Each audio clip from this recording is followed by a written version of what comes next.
You think pain means you're doing something wrong. You don't understand anything. Pain is the only proof you're doing something right. Everything else is theater. Everything else is performance. You want to grow without bleeding. You want to evolve without breaking. That's not how biology works. That's not how reality works. But you already knew that. You just hoped I wouldn't say it out loud. Let me tell you what you are. You are a machine that runs on feedback. Every sensation is information. Every ache is data. And pain is the most honest signal you'll ever receive. It doesn't lie to you. It doesn't flatter you. It tells you exactly where the work is happening. But you've been taught to fear it. You've been trained like a dog to avoid discomfort. The moment something hurts, you stop. You check your phone. You find a distraction. You convince yourself that pain is the enemy. It's not. The enemy is stillness. The enemy is rot. The enemy is the quiet decay that happens when nothing hurts anymore. Because when nothing hurts, nothing is changing. When nothing is changing, you are dying. Slowly. Comfortably. Invisibly. Look at the people around you. The ones who never feel pain. The ones who drift through life in a fog of comfort. They're not happy. They're not peaceful. They're ghosts. They stopped moving years ago. Now they just pretend. They pretend their routine is living. They pretend their comfort is safety. But you can see it in their eyes. The emptiness. The regret. The quiet terror of wasted time. That's what happens when you run from pain. You don't escape suffering. You just trade the good hurt for the bad rot. And the rot is permanent. Now let's talk about the good hurt. The kind that builds you. The kind that proves you're trying. Comes in forms you recognize.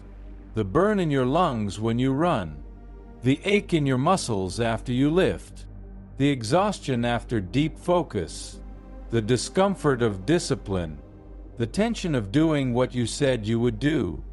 These sensations are not warnings. They are confirmations. They are proof that you are in motion, that you are applying force, that you are not standing still. But here's what you don't want to hear. If you're comfortable, you're not trying. If it doesn't hurt, you're not pushing. If you feel fine all the time, you are coasting. And coasting is just falling with style. You know this already. You've felt it. The difference between a hard week and an easy week.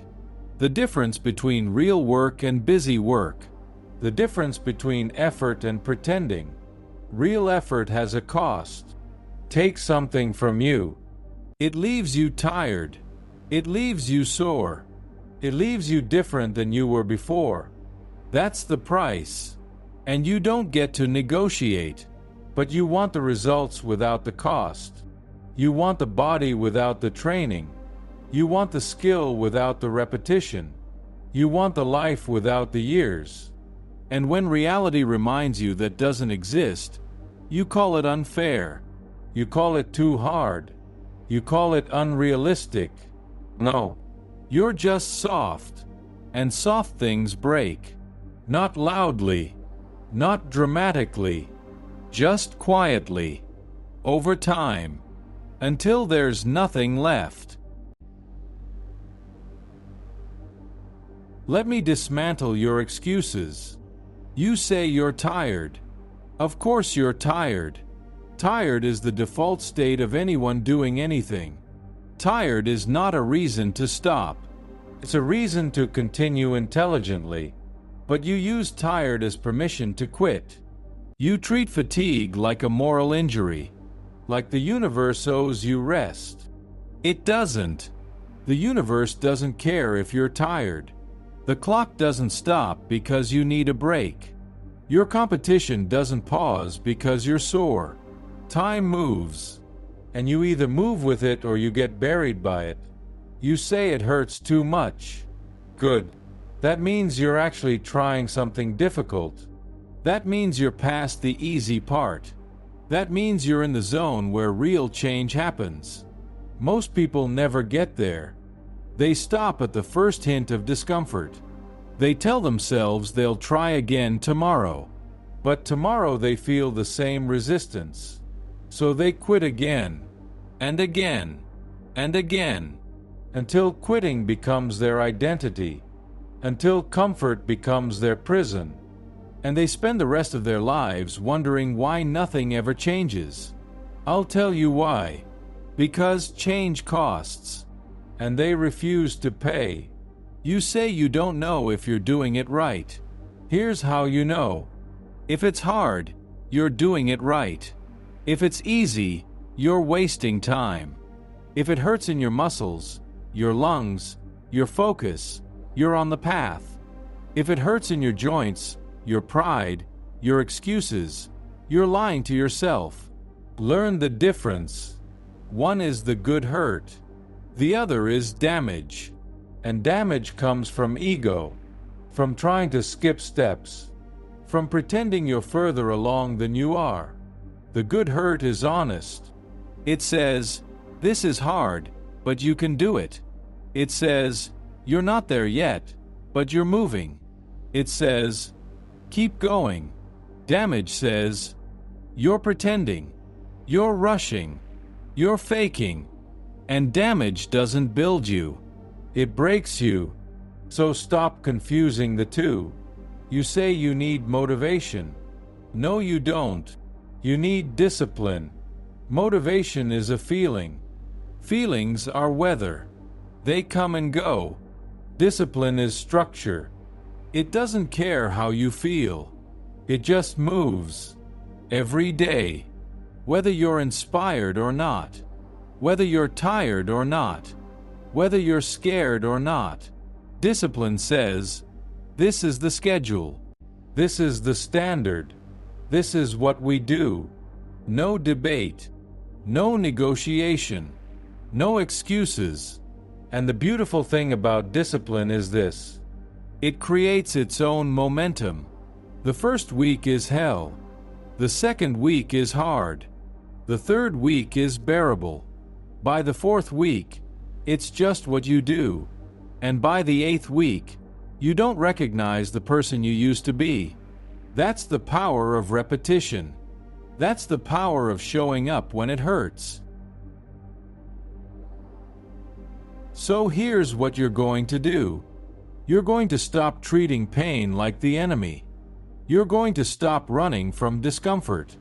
You're going to start recognizing the good hurt. The hurt that means you're building something. The hurt that means you're trying. The hurt that separates the living from the ghosts. And when it shows up, you're going to welcome it. Not with a smile. Not with fake positivity. But with cold acceptance. This is the cost. This is the work. This is what I signed up for. You don't get to be comfortable and extraordinary. You don't get to be soft and strong. You don't get to coast and grow. Pick one. Comfort or progress. Stillness or pain. The grave or the fight. Because that's what this is. A fight. Against time. Against decay. Against the part of you that wants to quit. And you're losing. Every day you choose comfort, you lose. Every day you avoid the hard thing, you lose. Every day you make excuses, you lose. And the scoreboard is public. It's your body, your bank account, your relationships, your skills. Everything you are is evidence of what you've chosen. And right now, the evidence is damning. But here's the thing. You still have time. Not much, but some. Enough to stop pretending. Enough to stop hiding. Enough to start doing the work that actually costs something. The work that hurts. The work that leaves you different. The work that proves you were here. Because that's what this is about. proof. Not for anyone else. For you. So that when you're old and the body stops working, you can look back and say, I didn't waste it. I didn't hide from the pain. I didn't die comfortable. I fought. And the scars prove it. Tick-tock. The coffin is being measured. The clock is running. And every second you spend comfortable is a second you'll never get back. So stop reading. Stop thinking. Stop planning. Move. Now. Before the pain stops being optional. Before it's too late to build anything. Before you become another ghost who almost did something. Do your duty. Suffer correctly. Or rot quietly. Your choice. The universe doesn't care which one you pick.